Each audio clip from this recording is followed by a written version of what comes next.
Lá. Boa noite, meus amigos. Boa noite a todos.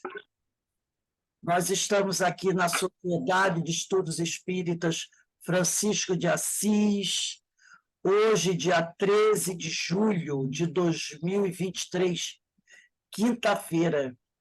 E, nesse horário, nós realizamos a nossa palestra pública, sempre das quintas-feiras, onde estudamos esta obra, O Evangelho segundo o Espiritismo, essa publicação de Allan Kardec. E hoje nós vamos estudar o capítulo 24, A Candeia debaixo do alqueire, nos itens 11 e 12. Não são os que gozam saúde que precisam de médico. Um item muito importante do Evangelho. Quem vai conversar conosco essa noite é o nosso irmão Antônio Mário, querido amigo de tantos anos, que vem trazer as suas reflexões para todos nós. Mas antes de iniciarmos aqui, vamos pedir à nossa irmã Carmen Matos para fazer a leitura do preparo e a prece inicial. E aí, o Antônio Mário, você vai ter até 19h30, se precisar, 19h35, para fazer as suas reflexões. Que Deus te abençoe e continue abençoando a todos nós. Carmen, por favor, a palavra está com você. Então, boa noite a todos. E o preparo de hoje é desse livro aqui, Ânimo, de Lorival Lopes, e foi escolhido essa lição que tem como título Ânimo para Melhorar. E ele diz assim: os tempos estão aí, e indagas, que adianta esforçar-me para ser melhor se as coisas boas nunca me acontecem? Que me adianta ser bom se o mal sempre vence? Não é melhor viver como quer o mundo? Quando estás embaixo, não percebes como é em cima, mas experimenta e verás. Ao experimentar a alegria, o otimismo, a esperança, terás surpresas verdadeiramente agradáveis. E se conservas o pensamento no alto, o otimismo na ação e a alegria no coração, surge-te um mundo novo, de onde jamais desejas sair. O que é bom também te acontece. No rio da vida, os otimistas são os melhores nadadores. Então, aqui envolvidos com essas vibrações amorosas, com a leitura, com essas palavras de ânimo, de otimismo, que possamos, nesse momento, estar bem atentos à palestra de hoje, aos ensinos do mestre, que serão traduzidas pelo nosso amigo Mário, que possamos agregar esses ensinos na nossa vida, na nossa evolução espiritual, e que possamos ser muito gratos por mais essa oportunidade de conhecimento e de melhora íntima, que esse é a nossa meta. Que Jesus abençoe a todos nós aqui presentes, que tenhamos uma boa noite de muita, muita reflexão e muito estudo. Graças a Deus.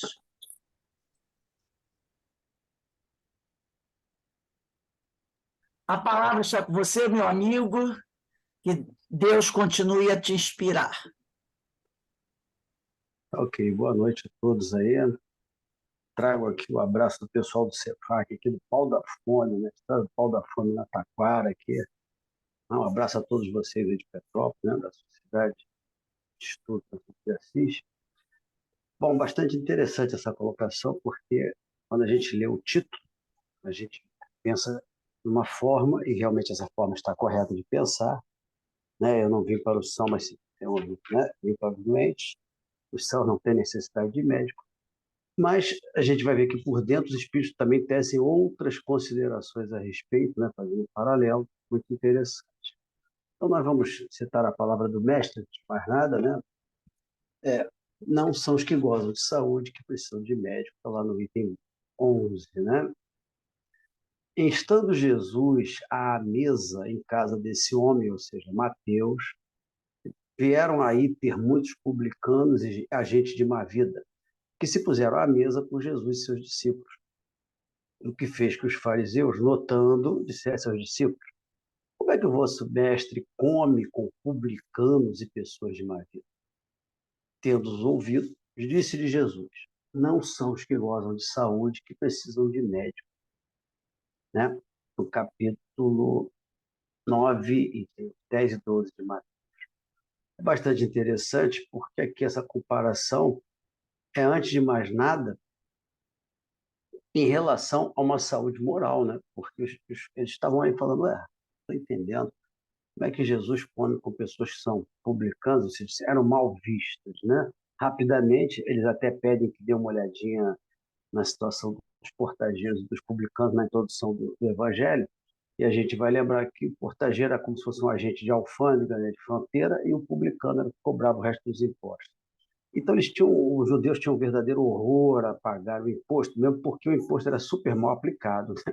O imposto era para Roma, né? O imposto não era para a saúde, não era para a educação, não era para pavimentação, era tudo para Roma, não tinha nada a ver com os judeus. Os judeus ficavam bastante revoltados com esse imposto, e todos aqueles que eram, digamos assim, intermediários nessa situação, eram vistos pelos judeus com bastante dificuldade. Os judeus tinham esse problema das separações, né? Saduceus, fariseus, samaritanos, né? Publicanos, eles tinham bastante essas separações que realmente eram muito intensas. Então, os publicanos, eles compravam, na realidade, né, esse valor dos romanos. Eles chegavam para os romanos e falavam o seguinte: olha só, eu vou te pagar esse valor aqui num leilãozinho e eu vou ficar responsável pelo tributo. Mas eles adiantavam esses impostos para Roma. Roma não tomava o calote. Roma recebia a grana e os publicanos cobravam dos judeus, normalmente. Entendeu? Agora, quanto aos exageros, isso é outra história, né? Quanto aos abusos. Mas era terrível, os publicanos eram terríveis. Né? E Mateus era um publicano. Zaqueu também era um publicano. Né? E o pessoal de má vida eram outras pessoas que os judeus não suportavam, os normais. Quem? Samaritanos, ladrões e outras coisas mais. Então, eles se estranharam muito. E ele disse, que ele ouviu, né, sabia, falou: olha só, os que gozam de saúde não precisam de médico. Não é da saúde física, né? Justamente daquela saúde seguinte: olha, eu não vim para os justos, eu vim para os pecadores. Na verdade, eu vim para aqueles que precisam ouvir a palavra para se modificarem, para receber algo diferente. Aqueles que já estão adiantados, eu realmente não preciso vir. Aqueles que já me conhecem, que já entendem a minha palavra, não precisam de mim. Quem precisa de mim é justamente quem não tem. Então, nós podemos refletir isso muito interessantemente naquela relação com outras pessoas, né? Que não conhecem Jesus e que, às vezes, conversam conosco, contam alguma situação, contam alguma dificuldade. Normalmente, elas estão com o ânimo abatido, vou pegar esse gancho aí da leitura da página de preparo, né? Elas estão abatidas, estão pessimistas, não estão se conformando com as situações que se lhes apresentam, das dificuldades, mesmo porque a gente ainda é bastante egoísta, né? Nós estamos fazendo de expiação e nós queremos que as coisas funcionem do nosso jeito, em nosso proveito, na nossa situação e na nossa hora, e da melhor forma possível para nós. Me lembra até aquela historinha do leão, né?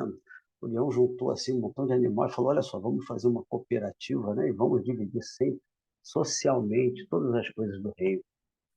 E os caras falaram: tudo bem. A onça, né, a cobra, né, os caçadores se alegraram, né, com essa situação e foram caçar.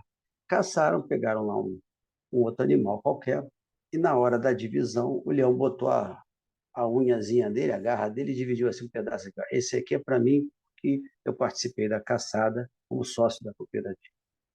Essa outra parte aqui para mim é porque eu sou o rei das selvas. E essa última parte, ai de quem mexer nela. Então, na realidade, a gente percebe que a gente é egoísta. A gente quer que Deus responda às nossas situações na hora que a gente quer, do jeito que a gente quer, e de preferência melhor ainda do que a gente pensou. Que ele não faz mais nada do que obrigação dele, já que ele é pai. Né? A gente, às vezes, como filhos, né, nós cobramos do pai uma situação de super pai, ou da mãe, né, principalmente da mãe também, uma super mãe. Né? A mãe tem que fazer, a mãe tem que cobrir, a mãe tem que. Então, nós temos essas situações ainda difíceis. Por isso que nós precisamos realmente de quê? De saúde.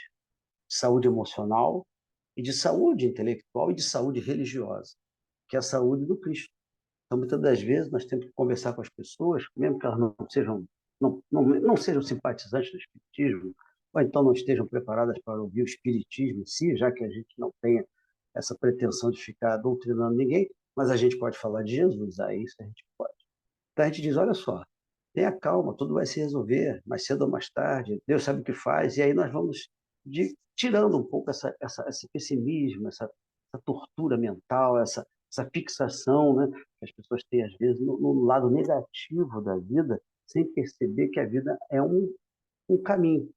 E o caminho tem pedras, o caminho tem espinhos, o caminho chove, o caminho faz sol, o caminho tem árvores, desvios, né? Então, tem a noite, tem o dia, e isso é que nós precisamos ver. Por isso que Jesus disse, eu não vim para os justos. Aquele que anda na trilha certinha, né? No trilho do trem, como diriam os outros, né? Anda nos trilhos, não tem problema nenhum, anda certinho. Não tem tempo ruim, vai estar tudo certo. Agora, para aqueles que não, Jesus precisa se apresentar, precisa se mostrar. Por isso que Jesus diz, não, eu vim para os pecadores.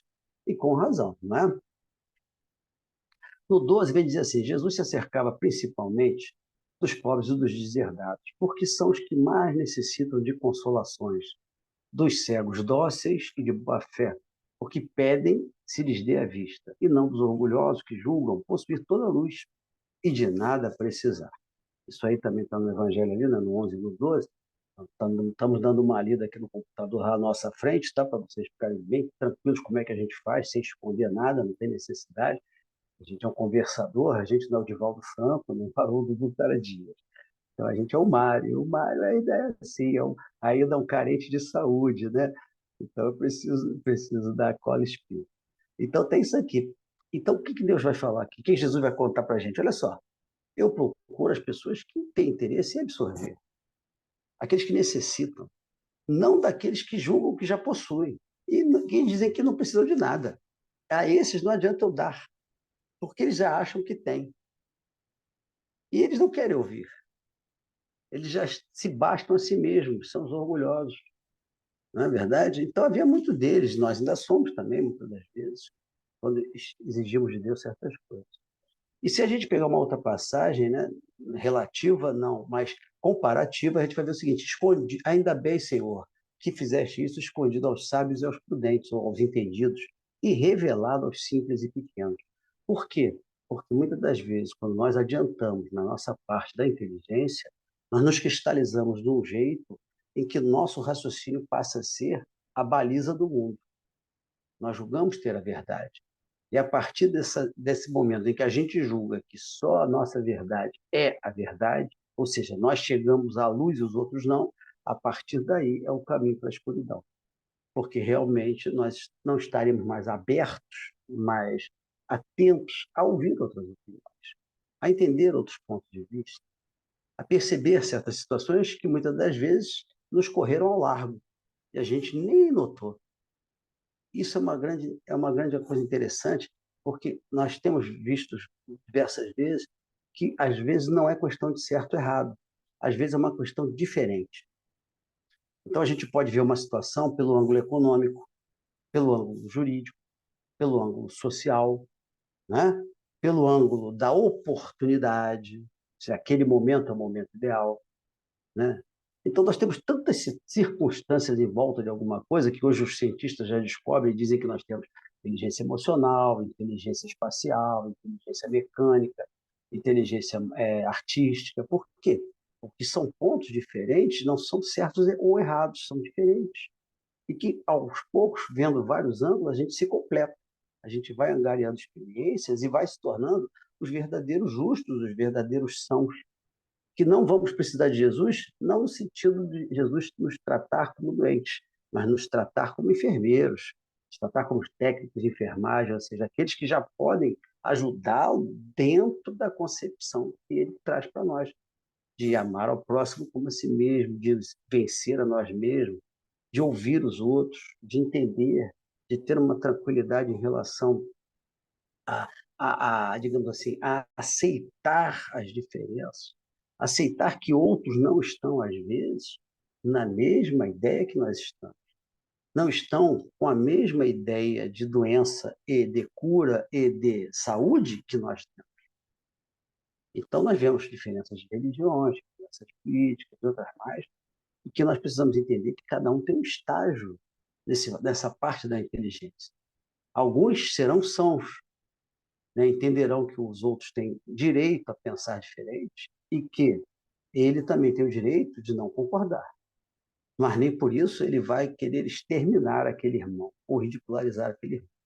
Então, hoje, o que mais nós vemos é justamente essa insatisfação com a opinião do outro, ao ponto de nós queremos voltar a digladiar no Coliseu. Nós não queremos aceitar e queremos exterminar os outros da face da Terra, com posições, logicamente, extremas, né? Entre o zênite e o nadir, o inferno e o céu, entre o certo e o errado, não há nenhuma questão, a ponderação, a inteligência, a utilizar da parcimônia, do raciocínio, de passar um tempo, conversar com outras pessoas, ler outras coisas, ter essas ideias. Então, isso tudo é uma combinação que faz com que nós cresçamos como pessoas, para que nós tenhamos saúde. Então, na verdade, os médicos foram feitos para os doentes.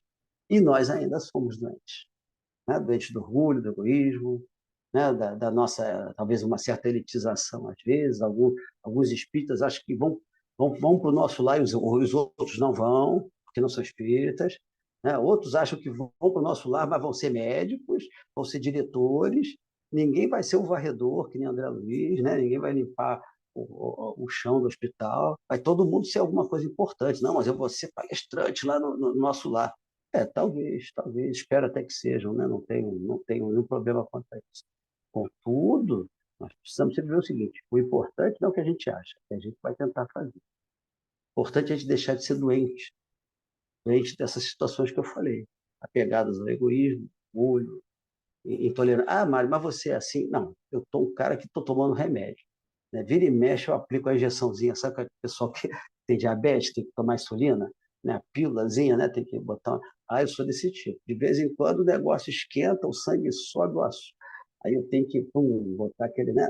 Aquele remedinho rápido para baixar a pressão do sangue para justamente me controlar. Então, a gente, nesse controle, esse exercício, faz com que nós, aos poucos, não precisemos tanto do remédio, porque nós já estaremos mais inteirados a Jesus e começamos a entender que os outros têm dificuldade, que os outros não pensam igual a nós, que os outros ainda estão alterados, nervosos, e que só a eles faz mal. Só a eles faz mal. No final das contas, só a eles faz mal. Ah, mas faz o mal a mim também? Faz, é verdade. A princípio faz um pequeno mal a nós. Depois faz muito mal a eles. Mas se você recebe esse mal com a situação de que, meu Deus, o que eu devo fazer para resolver isso? Se você tenta ser resignado, se você tenta colocar em prática o Evangelho de Jesus, né, e o Espiritismo, você acaba se melhorando. Você acaba, com todo respeito, se condicionando no bem. Se condicionando a ser uma pessoa melhor. Eu estou tentando me condicionar. Não sou um santo. Muito pelo contrário. Contudo, já entendo que posso tentar. E que posso sempre recorrer ao estudo, posso sempre recorrer à palavra amiga, ao remédio, à oração, ao meu espírito protetor. Vamos lá? Essas palavras, como tantas outras, né, continuam lá os espíritos conversando com a gente, encontram no espiritismo uma outra aplicação que lhes cabe. E há quem se admire, aí eles entram numa outra colocação muito interessante dos espíritos, porque aí a gente pensa nisso, né? Nós estamos falando de doença como falta de qualidade, falta de virtude, vícios, e de saúde aquele que não tem o vício. Aí os espíritos já colocam uma outra situação bastante interessante, puxando, né, o fio. Aí diz assim, muitas pessoas se admiram por muitas vezes que a mediunidade seja concedida a pessoas indignas, capazes de usarem no mal. Olha que coisa interessante, como é que já há uma outra situação. Quando a gente vê o capítulo 24, não coloquei a candeia sobre o alqueire, ou seja, coloque a luz de modo que ela possa iluminar, nós vamos lembrar que a mediunidade foi feita para iluminar a nós, primeiramente, né? que somos médios, porque todos somos médios na parte de inspiração e de intuição. Nós já viemos dotados dessa situação. Por isso é que o Espírito Protetor conversa com a gente. Por isso que quando a gente dorme, durante o sono, nós nos desdobramos e conversamos com os Espíritos. Então, somos intérpretes dos Espíritos, porque recebemos a informação dos Espíritos e trazemos para cá para fazer alguma coisa depois quando acordamos. Então, todos nós somos médios. uns chamados ostensivos, aqueles que realmente dão psicografia, psicofonia, né, efeitos físicos, vidência, tudo bem. E outros com essa mediunidade básica concedida por Deus a todos nós. Então, essa mediunidade existe. E aí, interessante que a pessoa diz o seguinte, pô, mas aquele fulano vai ter mediunidade? O Mário não presta, o Mário não serve, o Mário é isso, o Mário é aquilo, o Mário é aquilo outro. Como é que Mário vai ter mediunidade? Mas aí as pessoas confundem, porque a mediunidade não é um dom, não é um privilégio.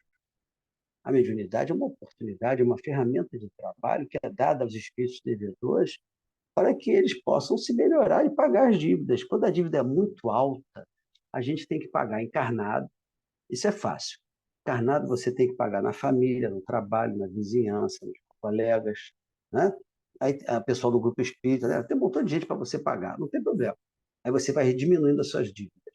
Mas tem um montão de gente que está desencarnada e não está participando com você aqui o tempo todo da sua dívida, mas você precisa pagar, você precisa conversar com eles, falar, olha, eu tenho que me reconciliar enquanto eu estou a caminho do meu inimigo. Mas quando eu não estou mais a caminho com ele, encarnado, aí, Papai do Céu, que é um cara inteligente, falou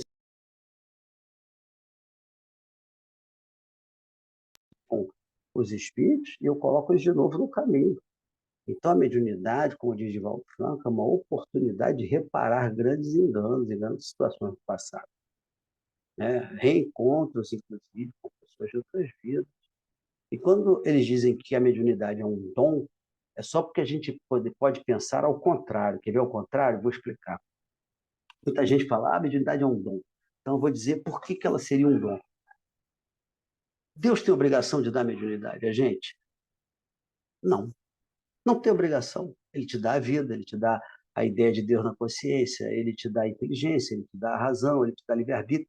A mediunidade ele não precisava, já que você desencarna e vai para o mundo dos espíritos de volta, você não precisava ter mediunidade. Você podia esperar, quando você desencarnar, você falava com os espíritos lá em cima, ou lá embaixo, sei lá, não é verdade? Então, quando a gente vê que não é uma obrigação e que você tem essa situação, podemos dizer que é um dom. Não é um dom no sentido de privilégio. Porque a gente vai ver num livrinho chamado Emmanuel, dissertações do próprio Emmanuel, tá? O Chico Xavier foi no capítulo 11. Quem são os médiuns? Médiuns são aqueles que faliram demais no passado, que aproveitaram das suas posições sociais, aproveitaram das suas situações de poder, humilharam, maltrataram, guerrearam. A gente tem uma ficha. Eu posso falar porque não é que eu queira dizer, não é isso não, mas é porque, como eu também trabalho na reunião júnior, então eu sei que eu tenho essa dívida. A Ana já me contou, já falou para meu filho, você não é eleito, você é chamado, acorda. Você tem uma ficha criminal que a gente não tem passado, a gente tem ficha criminal. Você tem uma ficha criminal enorme, meu filho. Você deve tanta gente que, se eu for botar na reencarnação, você não vai dar conta, não vai ter planeta, não vai ter tempo para você. O infinito vai ser pouco. Então, vamos fazer uma coisa com você? Vamos aproveitar, vamos trabalhar na mediunidade também. Quer dizer, naquele momentinho, lá, uma hora, você vai lá, fala com os espíritos, resolve com os encarnados aí, de 6 horas da manhã até as 8 da noite, das 8 às 9, 8 às 10, você resolve com os desencarnados. Quando você dormir meia-noite, eu pego você de novo para ajudar os desencarnados. Porque se você não fizer assim, você não vai pagar essa dívida. E olha que o Papai do Céu não cobra juros extorsivos. Ele só quer que você pague. Você só precisa pagar o principal, não precisa pagar juros e correção monetária. Então, reparem como é que é a situação. Emmanuel, no Discos Médios, tem muita dificuldade. Então, nós vamos ver que Divaldo, Raul e outros mais vão dizer, olha, a mediunidade é uma graça, no sentido de você aproveitar e agradecer por estar contigo. Aí quando você diz assim, mas pessoas indignas vão ter mediunidade, elas são capazes de usarem a mediunidade para o mal, como é que vai ser isso? Aí eu vou conversar com vocês uma outra coisa. Lá no Livro dos Espíritos, na pergunta 1, 2, 3, que não é brincadeira não, é 1, 2, 3 mesmo, tá? Diz lá, por que a Deus permitido que os espíritos possam tomar o caminho do mal? Olha a resposta dos espíritos. Como ousais pedir a Deus conta dos seus atos? Quem não acredita vai lá no 1, 2, 3. Supondes poder penetrar-lhe os desígnios, ou seja, quem é você para pedir a Deus por que é que ele fez isso? E por que é que ele não faz aquilo? Não estou te entendendo. Quem és tu? É mais ou menos isso que os espíritos dizem para a gente. Mas aí eles aliviam no segundo parágrafo. A sabedoria de Deus está na liberdade de escolher que ele deixa a cada um. Assim, cada um tem o mérito das suas obras. Quer dizer, eles bateram com a mão, depois eles deram carinho na gente. Mas por quê? Porque realmente, às vezes, nós queremos ser deuses. Por que que Deus faz isso? Por que que Deus faz aquilo? Como é que vai dar mediunidade para aquela pessoa? Aquela pessoa vende a mediunidade, não pode, tem que ser gratuita. Aquela pessoa explora, utiliza da mediunidade para enrolar as pessoas, para enganar, para ter situação de poder, para ter favores sexuais, para ter favores no campo da política, para ter favores no campo da riqueza material. Como é que pode? Por que que Deus deu essa mediunidade? Porque, primeiro, todos somos médios, vamos começar. Segundo, é uma oportunidade. Vamos continuar, o que que os espíritos vão conversando? Parece que essas pessoas dizem que tão preciosa a faculdade deve ser atributo exclusivo dos de maior merecimento. Então, eles acham o seguinte, olha, quem tem que ter mediunidade é quem tem merecimento. Quem não tem, não pode. Vamos lá. Aí os espíritos, isso no Evangelho, isso não está no livro dos médicos, não. Digamos, antes de tudo, que a mediunidade é inerente a uma disposição orgânica. Qualquer homem pode ser dotado, como a de ver, ouvir ou falar. Então, a gente já sabe que todo homem é dotado de mediunidade. E é uma disposição orgânica. O que é disposição orgânica? A gente normalmente combina lá em cima com os espíritos amigos e diz assim, olha só, vou te dar uma ajuda aqui, teu perispírito, para você ter essa capacidade aqui, ou da evidência, ou da psicofonia, junto com a psicografia, e assim vai. Aí você faz aquele acordozinho bonitinho, assina um contrato com letra maior, tudo letra grande, não tem letra pequena, não tem letra escondida, não tem cláusula pétrea, não tem cláusula leonina, você vai lá, assina direitinho, tudo bem. Aí você desce com o perispírito preparado para ultrapassar as vibrações do corpo material que ele sufoca esse perispírito, de modo que você suplante isso, ultrapasse e consiga fazer essa sintonia com os espíritos. É isso aí a mediunidade, uma disposição orgânica favorável para que você entre em sintonia, uma sintonia diferente, vibracional, com os espíritos desencarnados. Só isso. Quando é com o espírito melhor, você tem que acelerar essa sua vibração junto com o seu espírito protetor e os espíritos da reunião mediúnica para alcançar aquele espírito que tem uma capacidade muito maior que a sua, é melhor do que você, e ele abaixa um pouco a dele. E nós entramos em sintonia. Quando é o terra-terra, a gente já é ruinzinho mesmo, a sintonia é fácil, né? E quando aquele espírito tem muita dificuldade perto da nossa, por qualquer motivo, ele ainda é bem mais inferior que nós, aí nós temos que abaixar a nossa e os espíritos amigos ajudam ele a aumentar um pouquinho a dele e entrar em contato conosco. É uma sintonia de rádio. Roda o botãozinho do dial para cá, roda o botãozinho do dial para lá, sempre com a ajuda dos espíritos. Além de você ter essa capacidade de ouvir, ver e falar, que é muito interessante, o que que acontece? Nenhuma há que o homem, no seu livre-arbítrio, não possa abusar, não é verdade? Então, vamos dar um exemplo. Por exemplo, nós temos pernas compridas, eu não, que eu sou naninho, mas o pessoal que tem perna comprida, aí o cara corre da polícia, a polícia nunca pega, porque o cara tem as pernas compridas, corre pra caramba. E aí? Foi Deus que facilitou ele a fugir? Por isso que ele deu perna comprida para ele fugir? Não, ele deu perna comprida porque deu perna comprida, estava na programação lá corporal daquele espírito, mas não para ele usar desse jeito. Então, o abuso é do homem. Vamos raciocinar uma outra coisa, nossa palavra, vamos olhar nosso gogó. Né? Eu estou aqui conversando com vocês a respeito do Evangelho segundo o Espiritismo. Poderia estar conversando sobre política, poderia estar conversando sobre futebol e outras coisas mais. Alguns comentam outras coisas mais cavernosas, né? A guerra, né?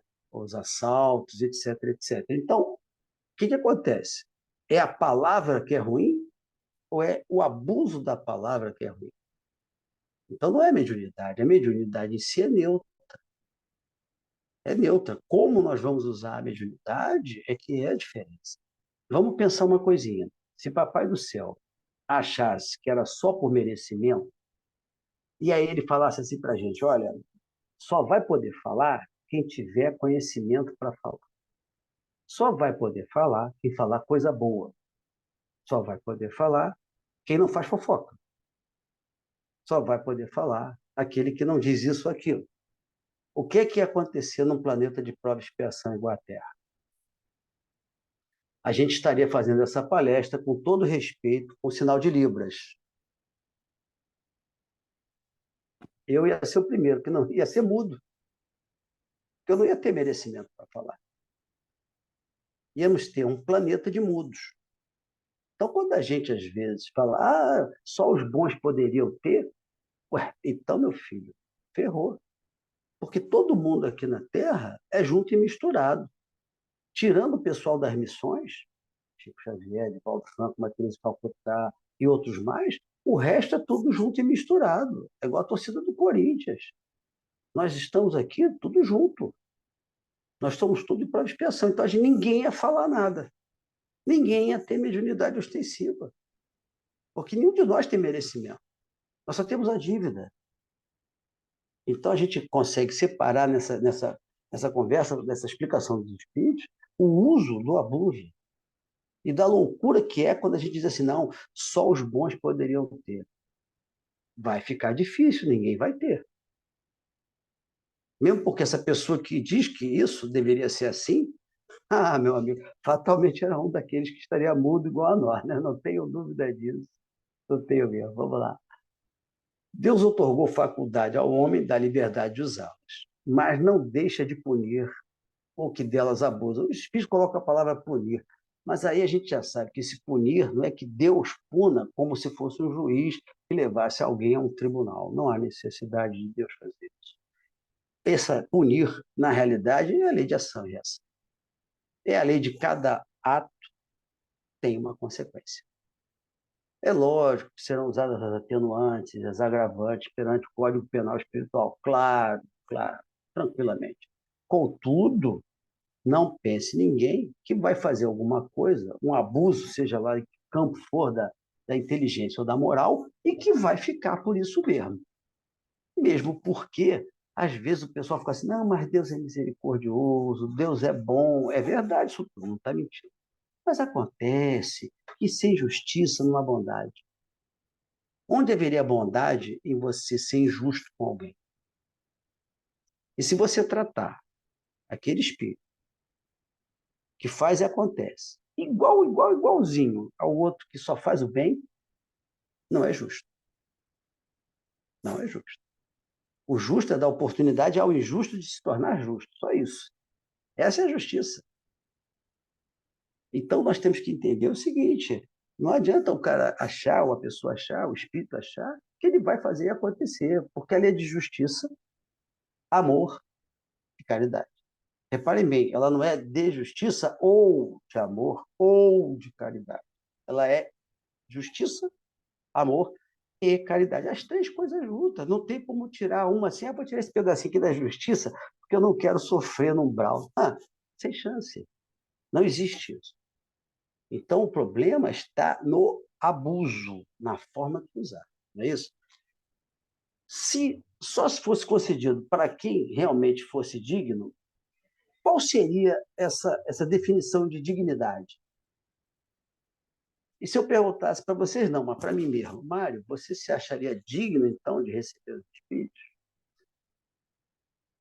Aí eu vou conversar uma outra coisa com vocês. Foi perguntado a Raul Teixeira, a ele, numa conversação, assim, numa palestra dele na Direção Espírita do Paraná, na época, Raul, eu só recebo espírito sofredor. Eu sou um médium imperfeito, eu sou um médium com muita dívida, eu nunca recebo um espírito superior. O que vai ser de mim? Aí o Raul falou assim, ainda bem, meu filho, que você recebe espírito sofredor. E vou explicar por quê. Quando você recebe o espírito superior, Dr. Bezerra, Joana de Anjos, Francisco de Assis, Emmanuel, esses espíritos que a gente conhece, né, de grande bondade, etc. Você fica em dívida com eles. Quando você recebe, porque é um favor, né? Bezerra de Menezes de conversar comigo é um favor. Dele para mim, não é de mim para ele. É uma forma do professor ajudar o aluno, então é um favor. É o favor dele para comigo, uma mostra de amizade, um amor ao próximo dele para comigo. Agora, quando eu recebo o sofredor, Aí é o contrário, meu filho. Você aí fica com crédito, porque você está ajudando alguém que está em sofrimento. Então é um crédito, você fica com saldo positivo. E é a pura realidade. Como nós vivemos uma solidariedade espiritual muito grande, nós recebemos daqueles que têm mais e doamos para aqueles que têm menos. Quando eu digo que tem menos, naquele momento, sobre aquela situação, sobre aquela circunstância específica. Não que ele seja inferior a nós em tudo, não é isso. Às vezes ele está triste, você vai trazer uma certa alegria. Às vezes ele está equivocado, você vai trazer uma palavra correta. Às vezes ele está com muita dor, você vai aliviar a dor dele, tirando aquela fixação mental que ele está fazendo. Às vezes você vai doar fluidos de otimismo, fluidos de vida, para que ele respire e recupere uma certa lucidez, o chamado choque anímico, né? Nosso Manuel Filomeno Miranda, né? Nos livros da libertação.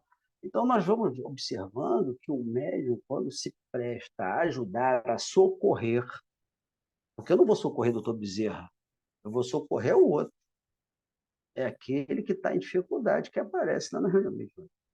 Quando eu me proponho, como é que eu vou dizer, com boa vontade, com verdade, ou seja, eu quero fazer aquilo mesmo, eu não estou fazendo aquilo com enfado, com tristeza, por obrigação. Ah, eu acho que eu tenho que fazer, senão não vou ganhar bônus horas, senão não vou para o nosso lar. Quando você faz o que você acha que tem que fazer, quando você é prestativo espiritualmente, essa é a colocação. É o servidor, né? O prestativo, aquela pessoa prestativa espiritualmente. Quando você faz isso, você aí entra um crédito. Aí você diminui a ficha criminal. Por que diminui a ficha criminal, Mário? Porque diz lá, o amor apaga a multidão de pecados. Então, toda vez que você se propõe a fazer nessa forma, nessa situação, você tem essa condição de apagar uma dívida sua. Logicamente, quando você faz isso, vocês vão pensar, pô, mas será que o Mário acha que ele tem capacidade de ajudar os outros, de dar alguma orientação aos outros? Eu não vou dizer que eu tenha de dar a todos, mas a alguns a gente pode, não pode? A gente dá orientação a outras pessoas, não dá? O médico dá orientação ao doente, o advogado dá a orientação ao cliente, o engenheiro dá orientação àquele que quer construir, não é verdade? Nós não damos orientação, leia esse livro espírita, olha, participe da reunião, tome um passe, beba água magnetizada, faça o culto no lar. Nós não damos essas orientações, então eu acho que essas orientações nós temos capacidade de fazer. Eu tenho capacidade de fazer. Eu posso dar um passe? Posso. Eu ainda gosto de saúde para dar um passe, uma saúde física? Posso. Então, posso? Posso. Eu posso ainda participar de certa reunião mediúnica? Posso. Posso conversar? Posso usar a minha palavra de modo a que minha palavra seja útil? Não, às vezes, para os encarnados, mas para os desencarnados que estão ouvindo, porque a gente sabe que Deus não desperdiça momento algum da nossa vida. Né? Onde tiver uma reunião, onde dois estiverem meu nome, eu estarei lá. E se eu não estiver lá, eu ligo a caixa de som espiritual e vocês, através do Bluetooth, né, do Bluetooth da espiritualidade, eu vou passar a conversa de vocês para outros espíritos. Ah, mas tem espírito lá que já sabe, não tem problema, eu passo porque não sabe. Tem um montão de planeta de prova e expiação, tem um montão de planeta primitivo, onde a nossa voz ainda pode chegar, ainda pode ser um bálsamo. Porque a gente coloca na voz, às vezes, não só o esclarecimento, digamos assim, com todo respeito, religioso, ou técnico, ou filosófico do espiritismo. A gente coloca também as nossas vibrações naquela voz, de modo a não a convencer, mas sim de consolar, já que o espiritismo é o consolador prometido. E a mediunidade é uma forma de trazer a luz, de colocar a candeia acima do alqueire. Não só para os encarnados, como para os desencarnados. Que nós também aprendemos com eles na reunião mediúnica, não é verdade? A gente está falando só aqui da mediunidade, do lado, né, do médium. Vamos dar uma olhada do lado de lá. Nós também aprendemos com eles, quando eles nos dão os seus depoimentos.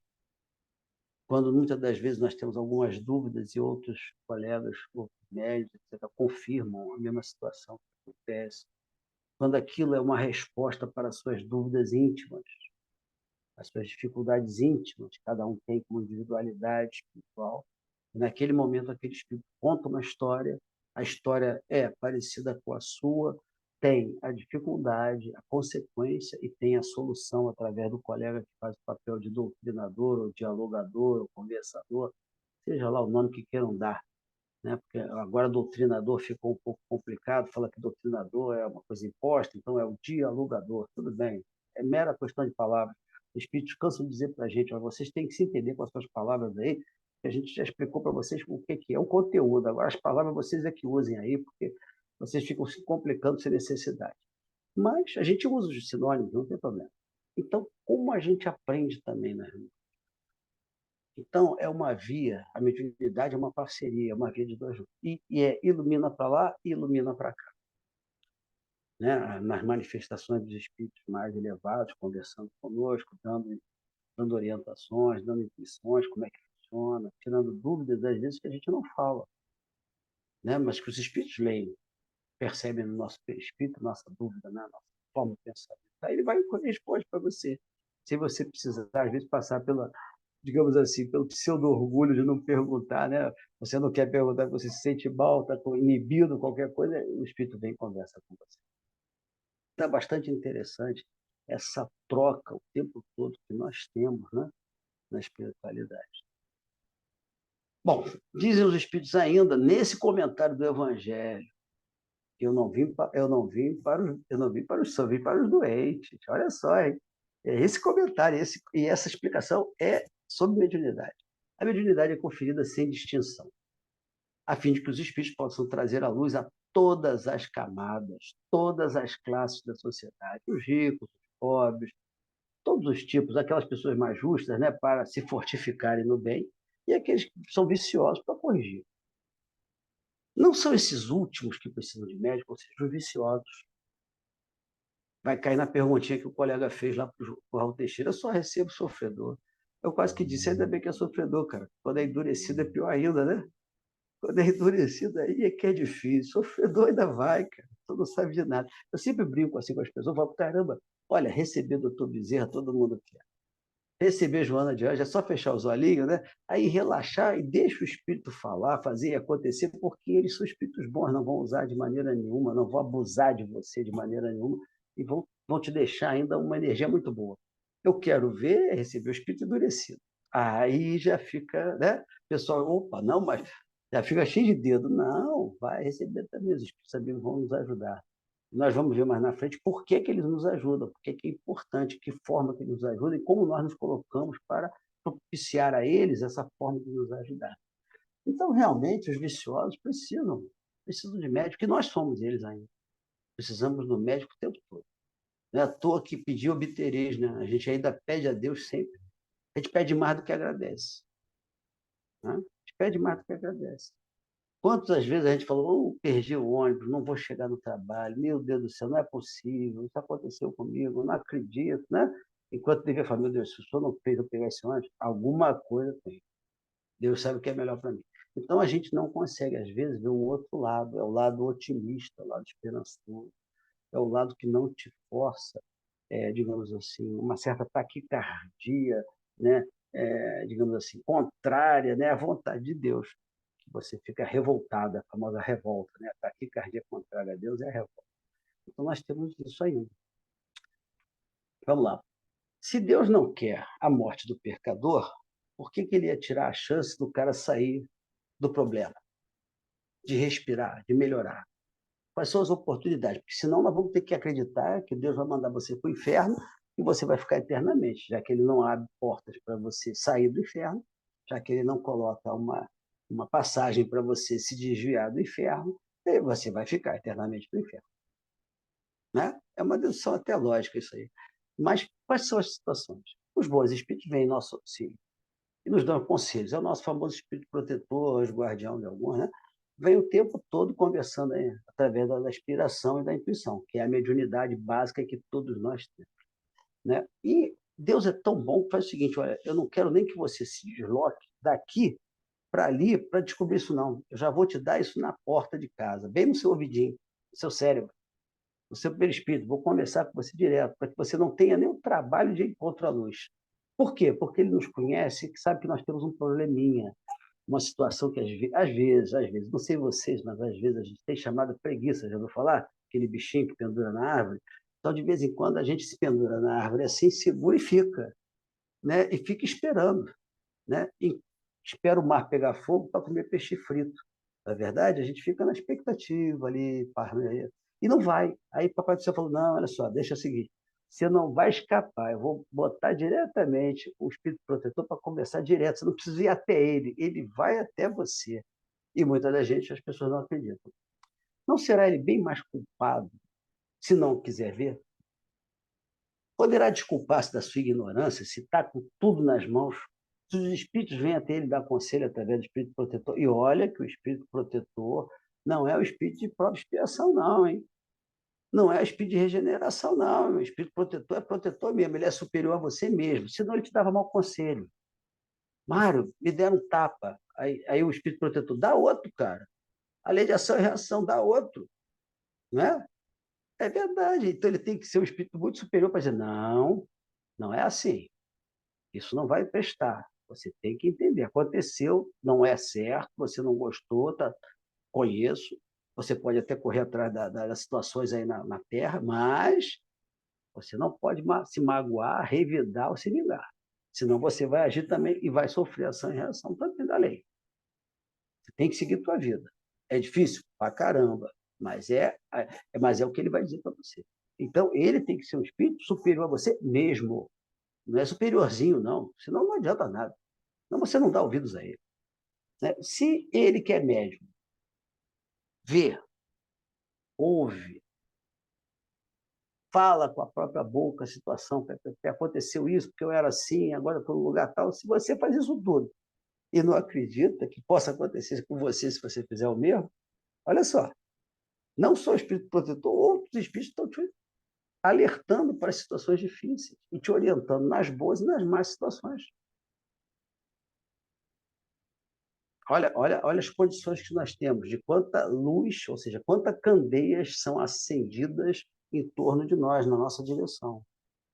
Então, se a gente não aproveita, infelizmente, nós vamos ter uma situação, ou a gente perde a mediunidade, ou a nossa mediunidade vai ser utilizada equivocadamente, né? Nós vamos optar por receber aqueles espíritos zombeteiros, né? Espíritos levianos, né? Se a gente desvirtuar o uso da mediunidade, ou a gente perde, não sente mais nada, aí vira mistificador, né? Se ficar falando o que não existe é mistificador. Mas, ou então começa a receber achando que um era outro. Quem não acredita, pega lá o livro Trilhas da Obsessão. É isso? Acho que é Trilhas da Obsessão, Trilhas da Libertação do Manuel Filomeno. Eles achavam que era o doutor Herman que estava fazendo através do médium, a mulher dele estava desconfiada que não era, e não era mesmo, não. Já era um obsessor, dizendo que era e ele estava acreditando. Então, ali o que ele estava? Ele estava com a perversão da faculdade, ele já estava sendo enganado por um espírito mistificador que queria jogar ele na rua, né? Queria realmente derrubá-lo. Esses espíritos, infelizmente, se aproveitam disso para obsidiar a gente. Então, infelizmente, quando nós abusamos da mediunidade, nós temos muita dificuldade, muita perda. Bom, só para dizer para vocês que nem sempre a gente vai estar com relações habituais com os espíritos superiores. É uma aptidão essa mediunidade para o instrumento mais ou menos maleável para os espíritos em geral. E aí vem nos dizer, olha, o bom médium não é aquele que se comunica facilmente, é aquele que é simpático a bons espíritos. Por quê? Porque quando nós fazemos o bem e utilizamos a mediunidade corretamente, nós temos a proteção dos bons espíritos contra vibrações negativas, vibrações ruins, contra armadilhas, contra doenças, porque nós entramos em contato com os espíritos com dificuldades várias.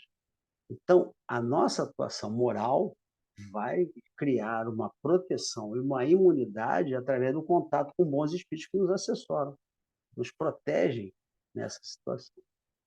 Quem quiser dar uma olhadinha, pode olhar na influência moral do médium, lá no capítulo 20 do livro dos médiuns, né? Que vai entender bem isso mesmo.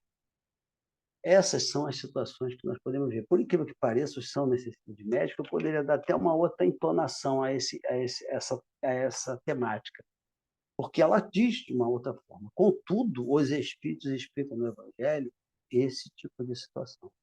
Então, que nós possamos ser bons médios, mas bons médios a todo momento. No supermercado, né? Na rua, no posto de gasolina, no trânsito, nas dificuldades com a família, nas dificuldades com os colegas do centro espírita, né? Porque ninguém está isento de nada disso, que nós possamos utilizá-la bem, porque é uma oportunidade de sermos melhores e de podermos nos ajudar e ajudar a outros, com isso diminuindo as nossas dívidas no plano espiritual e, se Deus quiser, conseguindo mais comunicações com os bons espíritos, né? Depois eles deixam aquela boa vibração na gente, a gente se sente muito bem emocionalmente.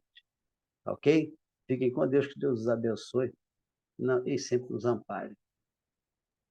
Obrigado, meu irmão, por suas palavras. Realmente, esse item é um item muito importante que pode nos esclarecer muitas coisas. Eu gostei muito do esclarecimento do Raul Teixeira. Realmente é uma verdade, né? Dando comunicação, entrando em contato com os espíritos superiores, nós ficamos num débito violento.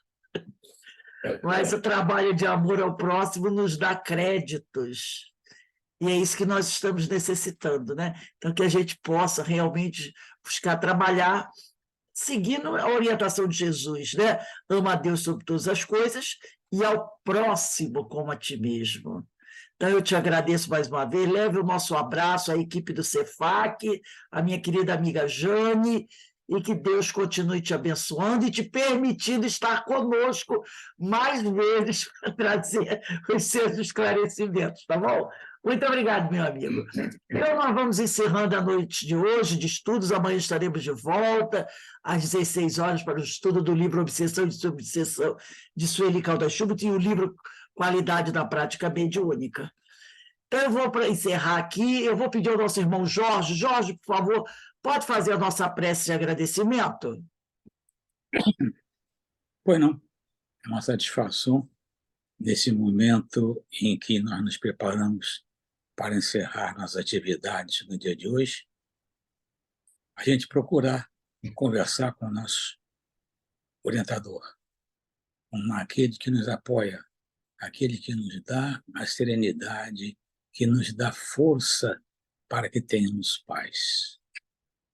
Apoie-nos, Senhor, fortalecendo-nos e utilizando as orientações que nos foram dadas agora. Seguimos adiante, seguimos com tranquilidade, seguimos com todo aquele apreço às necessidades que, se por acaso se depõem a todos nós, fazendo com que assim possamos evoluir, possamos crescer, possamos utilizar os conhecimentos que nos foram passados da melhor forma possível. Que a sua paz, Senhor, esteja conosco, fortaleça-nos, apoie-nos e dá-nos a serenidade para que tudo venha correr bem.